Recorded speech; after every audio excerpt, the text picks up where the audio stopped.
Bayangkan, seorang bayi yang baru lahir tiba-tiba berbicara untuk membela ibunya di depan banyak orang.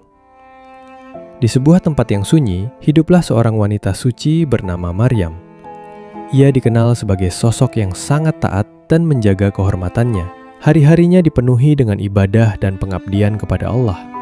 Suatu hari, ketika Maryam sedang menyendiri, tiba-tiba muncul seorang lelaki di hadapannya.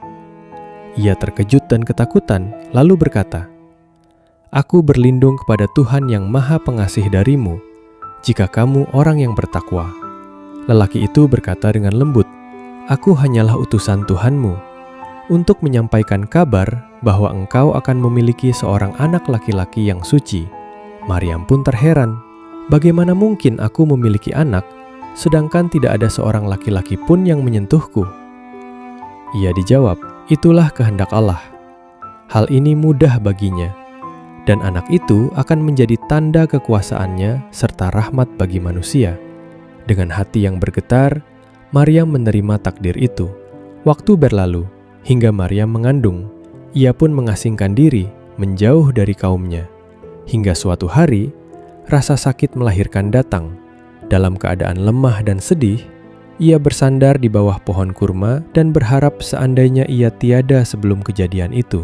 Namun Allah menenangkannya, memberinya rezeki dari pohon kurma dan air untuk menguatkannya. Akhirnya, lahirlah seorang bayi laki-laki, Nabi Isa. Dengan penuh rasa cemas, Maryam kembali kepada kaumnya sambil menggendong bayinya. Namun bukannya sambutan, ia justru mendapat ejekan dan tuduhan. "Wahai Maryam, engkau telah melakukan sesuatu yang sangat buruk. Ayah dan ibumu bukan orang seperti itu." Maryam tidak berkata apa-apa. Ia hanya menunjuk kepada bayinya. Mereka pun berkata dengan heran, "Bagaimana mungkin kami berbicara dengan bayi yang masih dalam buayan?" Dan saat itulah keajaiban terjadi. Bayi itu tiba-tiba berbicara, "Sesungguhnya aku adalah hamba Allah. Dia memberiku kitab dan menjadikanku seorang nabi." Semua orang terdiam.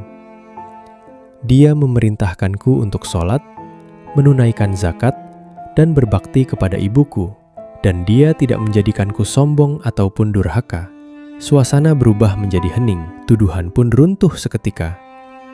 Seorang bayi telah berbicara, membela ibunya, dan menunjukkan tanda kebesaran Allah. Kisah ini menjadi bukti bahwa Allah selalu menjaga hambanya yang beriman. Dari ujian yang berat, lahir kemuliaan yang luar biasa. Dan hingga hari ini, kisah Maryam dan Nabi Isa tetap hidup sebagai pelajaran tentang kesabaran, keimanan, dan keajaiban pertolongan